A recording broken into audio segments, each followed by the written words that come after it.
As we've mentioned, in just a few weeks' time, world leaders will huddle in London to cobble together some sort of solution to the world's economic woes. The repercussions of that crisis are being felt worldwide and hitting some of the poorest countries hardest. In the lead-up to the G20 next week, we'll be looking at 5 continents in 5 days. We begin tonight in Africa, where, as Andrew Harding reports, the people in the Democratic Republic of Congo are feeling the brunt of the bust. It's a slow, bruising ride to Congo's copper mines. But don't be fooled by the potholes. For the past few years, this vast, dilapidated country has actually been booming. Until now. It's closed, like all the others. Almost overnight, the entire mining industry has ground to a halt. Silent factories. The theme tune of the global recession. Suddenly no one wants Congo's copper. Foreign investors have cut and run. No job. No job? No job. So everyone unemployed? In the past few weeks, 300,000 people have lost their jobs here. A show of hands. You've all lost your jobs?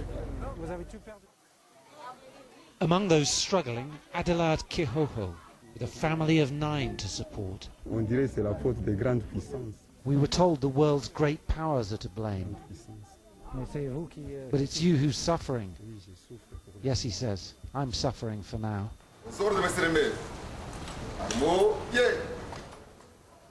Keeping up appearances, a salute for the town's mayor. But briefing his staff, he admits that half the local economy has just vanished and he's worried about social unrest. We've taken a hit, a shock. It's been brutal, he says. But we've learned a lesson. We can't just rely on copper exports. We need to diversify. For now, then, Congo's vast mines lie dormant. But surely not forever. We're being flown to see a giant new development owned by a British-registered company, which still sees Africa as a solid investment. It's been really tough. Do you think Congo can bounce back from this? It has to. It doesn't have an option, does it? Our business will recover and it will grow and it's going to get stronger.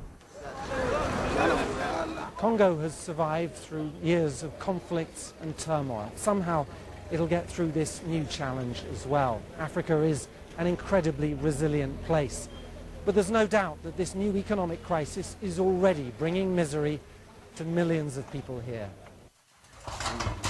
Unemployed for 2 months now, Adelaide Kihoho has been forced to make some painful choices. He can no longer afford to send all his children to school. And so 7-year-old Naomi must stay at home. Her younger brother too. If you fall in Africa, you fall hard. Andrew Harding, BBC News in the Democratic Republic of Congo. BBC News has learned that a subsidiary of a major British metals company is among those buying millions of pounds worth of minerals from an African firm, which has been named in a United Nations report. The minerals used in the manufacture of mobile phones and other electronic equipment come from mines in the east of the Democratic Republic of Congo, an area which is controlled by militias and by the army. They've been blamed for millions of rapes, killings and mass displacements in Congo in recent years. Now, the business isn't illegal, but there are fears that the trade could be inadvertently fueling the conflict in that region. From Congo, our Southern Africa correspondent Karen Allen has sent us this special report. Tucked away in the thick forests of South Kivu, we spot mines. Mines that produce millions of pounds worth of minerals that prop up the international electronics industry thousands of miles away from here. We set out to discover the human cost of this trade by motorbike, the only way to reach the remote mining areas. It's difficult terrain, few foreigners come this far. Eventually we come to a pit where men dig for coltan and cassiterite, the vital ingredients for mobile phones. But instead of keeping what they find, They're at the mercy of the men with guns, who plunder the country's riches, whilst these men earn less than £1 a day. This is the harsh and humid reality of how minerals destined for mobile phones are mined here in Congo. Many of these areas are in the hands of armed groups. They tax the local mining population and control the transit routes. Then they use the revenues to buy weapons. Simon, a schoolteacher by training, relies on mining to survive. But he's had to hand over much of what he digs to a predatory militia, which up until recently controlled the riches here. They come to the village, take whatever they want, even rape our women, tax us, and demand some of the minerals we find. And there's nowhere you can go to complain. The men are astonished when we explain the rocks they extract from the ground end up in mobile phones. Back on the road we come across the Congolese army, now in charge of this mining area as part of a major operation to flush out armed groups. The commander tells us people are content, but on camera we catch his men at this checkpoint, demanding illegal payments, just like the militia.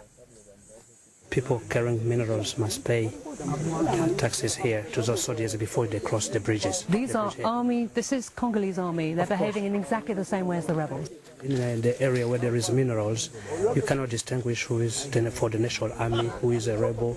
All of them would like to grasp money. In town, the minerals are pounded into a powder, then weighed before they're flown out.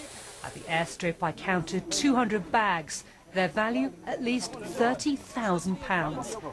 And this is just one delivery on one day in a tiny part of this vast country. I went to find the owner of this company. It exports minerals to a subsidiary of British metals giant AMC. He didn't want to speak to us. A UN report named Panju as sourcing supplies from militarised mines. It isn't illegal, but is it ethical? Official government documents obtained by the BBC show that the company Panju continues to supply millions of dollars worth of coltan and cassiterite to the Thailand-based subsidiary of British firm AMC. AMC declined to be interviewed, but in a statement said, "We are accelerating the due diligence process so that we can introduce a fully auditable supply chain as soon as possible." But they admitted that at the moment we do not have representation on the ground in DRC and are not in a position to independently verify or contradict Panju's representations. 1.8 billion mobile phones are sold around the world.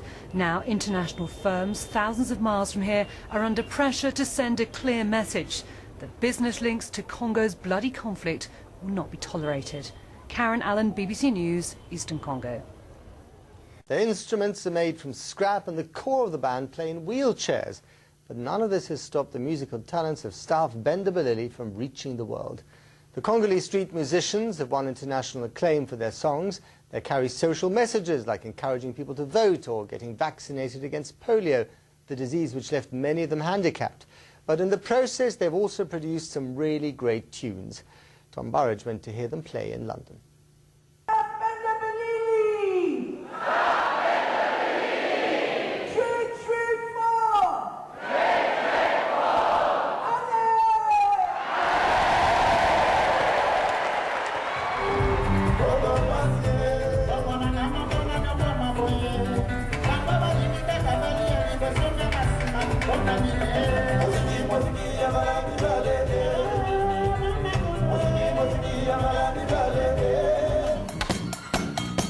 Whether it's a chest of drawers turned into a drum kit, or a tin can with a piece of wire, their instruments, like their success, have been self-made. Born in Kinshasa, the capital of the Democratic Republic of Congo, a country where crippling diseases which no longer trouble the West still take their toll. 5 of the band are in wheelchairs. As children, they suffered from polio. Like the noise made by a tin can and a piece of wire, their story is amazing. It's one of success against all adversity. war-torn Democratic Republic of Congo, disabled people get little or no help from the state. Last year they were named Best Band at the Womack's World Music Awards, and their manager has high hopes. They deserve at least the same success as Buena Vista Social Club, for example. So Africa's answer to Buena Vista, or maybe just inspiration that wherever, whenever and whoever you are, anything is possible. Tom Burridge, BBC News, at the Barbican in London. The staff bend the lily there, sharing their music with the rest of the world. As we've mentioned, in just a few weeks' time, world leaders will huddle in London to cobble together some sort of solution to the world's economic woes. The repercussions of that crisis are being felt worldwide and hitting some of the poorest countries hardest. In the lead-up to the G20 next week, we'll be looking at 5 continents in 5 days. We begin tonight in Africa, where, as Andrew Harding... Investors have cut and run. No job. No job. No job. So everyone unemployed. In the past few weeks, 300,000 people have lost their jobs here. A show of hands. You've all lost your jobs. Among those struggling, Adela... until now. It's closed, like all the others. Almost overnight, the entire mining industry has ground to a halt. Silent factories. The theme tune of the global recession. Suddenly no one wants Congo's copper. Reports the people in the Democratic Republic of Congo are feeling the brunt of the bust. It's a slow, bruising ride to Congo's copper mines. But don't be fooled by the potholes. For the past few years, this vast, dilapidated country has actually been booming. At Kihoho, with a family of 9 to support. We were told the world's great powers are to blame. But it's you who's suffering. Yes, he says, I'm suffering for now.